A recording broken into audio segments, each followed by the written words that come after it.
भारत जब गुलाम था तब देश के अलग अलग जगहों पर देश को स्वतंत्र कराने के लिए आंदोलनों का दौर चल रहा था।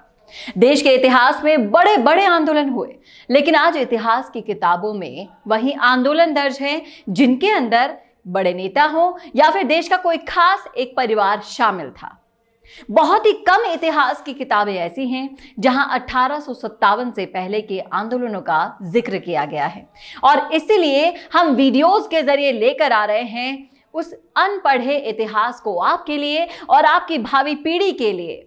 इन वीडियोस को जिस तरह से आप प्यार दे रहे हैं वैसे ही देते रहिएगा और शेयर भी करते रहिएगा। नमस्कार, मैं हूं चेतना शर्मा आपके साथ और आप देखना शुरू कर चुके हैं राजस्थान संवाद। जब हम इन आंदोलनों को पढ़ना शुरू करते हैं तो हम राष्ट्रीय स्तर के आंदोलन तो पढ़ लेते हैं, लेकिन क्षेत्रीय स्तर के आंदोलनों को पढ़ना ही भूल जाते हैं, और यही हमारी सबसे बड़ी गलती होती है। असल में अंग्रेजों की हुकूमत को राष्ट्रीय आंदोलनों ने नहीं बल्कि क्षेत्रीय आंदोलनों ने खोखला किया था। आपको बता दें कि सन 1824 में देश के एक हिस्से में गुर्जर आंदोलन हुआ था, और इस आंदोलन ने कुछ वैसा ही प्रभाव कायम किया था जैसा कि 1857 की क्रांति से उत्पन्न हुआ था। इन दोनों आंदोलनों में बस फर्क इतना था कि एक आंदोलन देशव्यापी हो गया था और एक आंदोलन निश्चित क्षेत्र तक फैलकर थम गया था। सबसे पहले यह जानना बेहद जरूरी है कि अंग्रेजों के खिलाफ 1757 से ही अलग अलग जगहों पर विद्रोह होना शुरू हो गए थे। भारतीय समाज ने शुरुआत से ही अंग्रेजों का विरोध किया था। सन 1824 में सहारनपुर, हरिद्वार और मेरठ में अंग्रेजों के खिलाफ जबरदस्त विद्रोह चल रहे थे। अंग्रेजों ने इन आंदोलनों को रोकने के लिए यहां पर छावनी तक बना रखी थी। सहारनपुर और हरिद्वार क्षेत्र में कुछ कस्बे ऐसे थे जहां गुर्जर वंश का साम्राज्य कायम था। हरिद्वार के पास आज जो रुड़की शहर है, वहां पहले लंढौरा नाम का एक कस्बा काफी मशहूर था, और यहां तब 804 गांव थे। तब उस समय यहां लंढौरा, नागर, भाटी, जाटों की कुचेसर जैसी जातियां राज कर रही थी। अंग्रेज भली भांति जानते थे कि ये जातियां कभी भी हमारे लिए खतरा बन सकती हैं, और यही कारण था कि अंग्रेज इन लोगों को किसी भी हालत में खत्म कर देना चाहते थे। ये बात कुछ उस समय की है जब अंग्रेजों को बर्मा के हाथों हार मिली थी, और यहाँ के गुर्जरों को ऐसा लगने लगा था कि अब शायद इस बड़ी हार के कारण अंग्रेज डरे हुए हैं, और यही समय है जब अंग्रेजों से देश को आजाद कराया जा सकता है। और ऐसा बताया गया है कि तब गुर्जरों में एक बड़े ताकतवर नेता होते थे जिनका नाम राजा विजय सिंह था। उन्होंने इस गुर्जर आंदोलन की कमान अपने हाथों में ले ली थी और देश को आजाद कराने के लिए तलवार और भालों से ही बंदूकों का सामना करने निकल पड़े थे। आप अगर गुर्जर इतिहास को पढ़ते हैं तो आपको सन 1824 का विशाल गुर्जर आंदोलन पढ़ने को जरूर मिल जाएगा। इतिहास की पुस्तक कोतवाल धन सिंह गुर्जर को जब आप पढ़ेंगे तो आपको यहाँ लिखा हुआ नजर आएगा कि गुर्जरों ने सर्वप्रथम 1824 में कुंजा बहादुरपुर के तालुकदार विजय सिंह और कल्याण सिंह और कलवा गुर्जर के नेतृत्व में सहारनपुर में जोरदार विद्रोह किए थे। पश्चिमी उत्तर प्रदेश के गुर्जरों ने इस विद्रोह में प्रत्यक्ष रूप से भाग लिया, लेकिन यह प्रयास सफल नहीं हो सका था।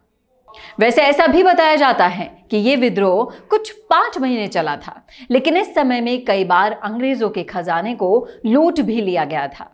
3 अक्टूबर 1824 का दिन इन शहीद स्वतंत्रता सेनानियों के लिए एक बुरा दिन था। जो आंदोलन अब सहारनपुर और देहरादून तक फैलता जा रहा था, वो अचानक से किसी खबरें के कारण रुक जाता है। अंग्रेजों ने इस दिन भारी सेना के साथ राजा विजय सिंह जिस किले में छुपे हुए थे वहां पर हमला किया था। इन गुर्जरों ने शहीद होने से पहले तलवारों और भालों से ही अंग्रेजों का सामना किया था, लेकिन एक समय बाद ये लोग संघर्ष करने में असफल हो गए थे।